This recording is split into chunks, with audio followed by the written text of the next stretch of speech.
Hello everyone, welcome to my YouTube channel Assamese Beauty Tips. আজি মই কি খাদ্য খালে আমাৰ ছাল বা স্কিনখন হেলদি টাইট লগতে উজ্জ্বল হৈ থাকে তাৰ বিষয়ে আলোচনা কৰিব আহিছো। ভিডিওটো আপোনালোকে শেষলৈ অকণো স্কিপ নকৰাকৈ চাব, লগতে আমাৰ চেনেলটো লাইক, কমেন্ট, শেয়াৰ আৰু সাবস্ক্ৰাইব কৰিব। বন্ধু বান্ধৱীসকল, সৌন্দৰ্য বৃদ্ধিৰ কাৰণে আমাৰ স্কিনখন উজ্জ্বল আৰু দাগবিহীন কৰি ৰাখিবলৈ ভালদৰে খোৱা লোৱাৰ অত্যন্ত জৰুৰী।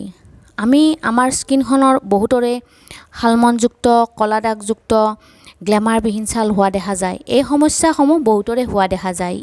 ইয়াৰ মেইন কাৰণসমূহ হৈছে বেছি ৰ'দত ঘূৰা ফুৰা কৰিলে, পুষ্টিকৰ খাদ্য গ্ৰহণ নকৰিলে, পৰ্যাপ্ত পৰিমাণৰ পানী গ্ৰহণ নকৰিলে, লগাতকৈ অধিক পৰিশ্ৰম কৰিলে, লগতে আমি যদি অধিক টেনচন লওঁ তেতিয়াহ'লে এনেবোৰ প্ৰব্লেম আমাৰ হ'ব পাৰে।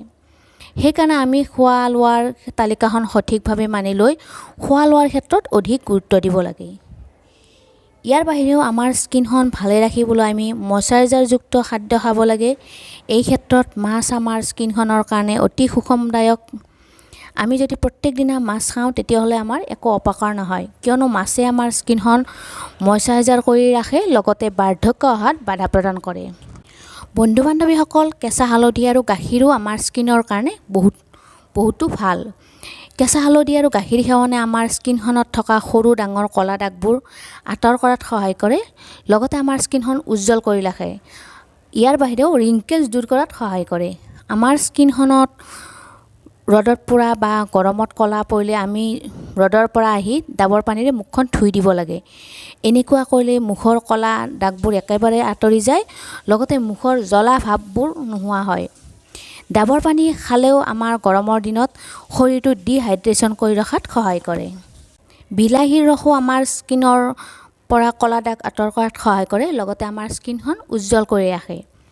বন্ধু বান্ধৱীসকল, ইয়াৰ বাহিৰেও আমি সকলোৱে পৰ্যাপ্ত পৰিমাণৰ পানী সেৱন কৰিব লাগে। দৈনিক 10ৰ পৰা 12 গিলাচ পৰ্যন্ত পানী খাব লাগে, যিহেতু আমাৰ শৰীৰৰ বেয়া টক্সিনবোৰ প্ৰস্ৰাৱৰ জৰিয়তে বাহিৰ কৰি দিয়ে। সেইকাৰণে আমি পৰ্যাপ্ত পৰিমাণৰ পানী খাব লাগে।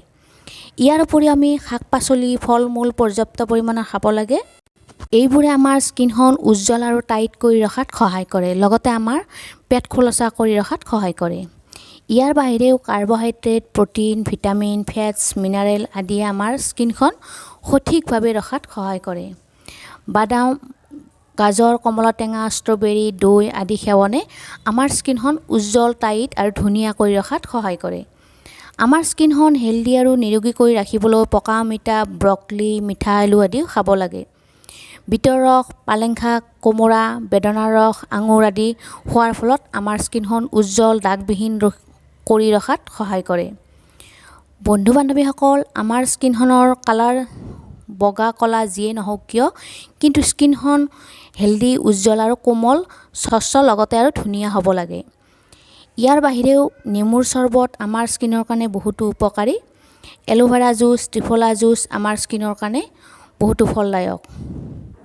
আজিকালি কিছুমান মহিলা বা ছোৱালীয়ে অধিক ডায়েট কণ্ট্ৰল কৰে, ফলত স্কিনখন পটককৈ ঢিলা হৈ ওলমি যায়। এনে ক্ষেত্ৰত আমি কম বেছি পৰিমাণৰ হ'লেও ঘি, বাটাৰ, বাদাম আদি খাব লাগে। স্কিনখন উজ্জ্বল কৰি ৰাখিবলৈ আমি ৰঙা জাতীয় শাক পাচলি খাব লাগে। ইয়াৰ উপৰিও গ্ৰীণ টি খালে আমাৰ স্কিনখন যৌৱনদীপ্ত হৈ থাকে। তিয়ঁহ, আখৰোট আদি খালেও আমাৰ স্কিনখন বহুত ধুনীয়া হৈ থাকে। তিয়ঁহত প্ৰচুৰ পৰিমাণৰ পানী থাকে, আখৰোটত ভিটামিন ই থাকে। ইয়াৰ বাহিৰেও তিল আমাৰ স্কিনৰ কাৰণে সুষম খাদ্য। তিলত অধিক এণ্টিঅক্সিডেণ্ট আইৰণ থাকে, যিয়ে আমাৰ বয়সৰ চাপ কমায়। মৌজোলো আমাৰ স্কিনৰ কাৰণে বৰ উপকাৰী। ইয়াতো অধিক পৰিমাণৰ এণ্টিঅক্সিডেণ্ট থাকে।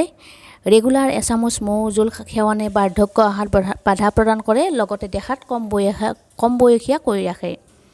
আমলখিও আমাৰ ছালৰ কাৰণে ফলদায়ক। বিলাহীও আমাৰ স্কিন বা ছালৰ কাৰণে বহুতো উপকাৰী। বন্ধু বান্ধৱীসকল, আমাৰ স্কিনখন সুন্দৰ আৰু দাগবিহীন কৰি ৰাখিবলৈ সুষম খাদ্য সেৱন কৰিব লাগে। অতিৰিক্ত ভজা, পোৰা, মছলাযুক্ত খাদ্য খাব নালাগে। যিকোনো খোৱা বস্তু এবাৰতে বেছিকৈ বনাই বাৰ বাৰ গৰম কৰি খাব নালাগে। সদায় ফ্ৰেছ বস্তু খাব লাগে। ইয়াৰ বাহিৰেও এটা ডিচিপ্লিন লাইফ মানি লৈ চলিব পাৰিলে আমাৰ স্কিন আৰু শৰীৰ সদায় নিৰোগী হৈ থাকিব। আজিলৈ ভিডিঅ'টো ইয়াতে সামৰিছোঁ। ভিডিঅ'টো শেষলৈ চোৱাৰ কাৰণে অশেষ ধন্যবাদ জনাইছোঁ।